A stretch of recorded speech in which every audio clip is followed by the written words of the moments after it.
Το πρόσωπό της είναι μαυρισμένο από τα χτυπήματα. Σε όλο της το σώμα φαίνονται τα σημάδια που μαρτύρουν τη μανία της ανήλικης που της επιτέθηκε και τη λήστεψε. Με πέταξε κάτω έτσι, μπαμ.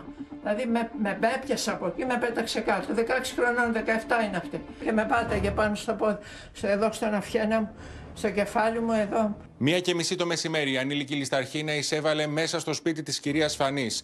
Ακούστε πώς περιγράφει στην κάμερα του Σταρ τις εφιαλτικές στιγμές που έζησε. Εγώ ερχόμουν από το μπάνιο, μπαίνω εδώ και πίσω από την πόρτα εδώ ήταν αυτή. Είχε κρυφτεί έτσι εδώ και κάνει έτσι, ξαφνικά τη βλέπω. Θα λέω μπαίνει στο σοκ, αφού στο λέω τώρα και να τριχιάζω. Με τράβαγε από εκεί, της φώναζα γιατί το έκανες, τι θέλεις. Εδώ είχα την κασετίνα με τα κοσμήματά μου όλα. Είχα ρολόγια, είχα χρυσές καδένσεις. Θα μπορούσε να ήταν η γιαγιά της, όμως της ήταν αδιάφορο. Τι κι αν, όπως υποστηρίζει η ηλικιωμένη, την ήξερε από τη γειτονιά. Με ξέρει παιδάκι, με έβλεπε εδώ πέρα. Σου λέω, τι να πω, τους είχα βοηθήσει.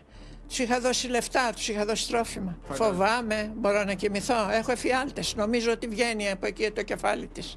Η άτυχη ηλικιωμένη χρειάστηκε να μεταφερθεί με ασθενοφόρο του ΕΚΑΒ στο νοσοκομείο για τις πρώτες βοήθειες. Είδε το ΕΚΑΒ, μου λέει να κάθεστε εκκίνητα, έχετε πάθει διάσηση. Πρέπει να κάνετε μια αξονική. Από την αστυνομία το περιστατικό κρίνεται ιδιαίτερα σκληρό γιατί μιλάμε για ηλικιωμένη γυναίκα η οποία έχει ταρεί ανηλαιώς. Σε κάθε περίπτωση αξιοποιούνται τα στοιχεία και οι μαρτυρίες για τη σύλληψή της.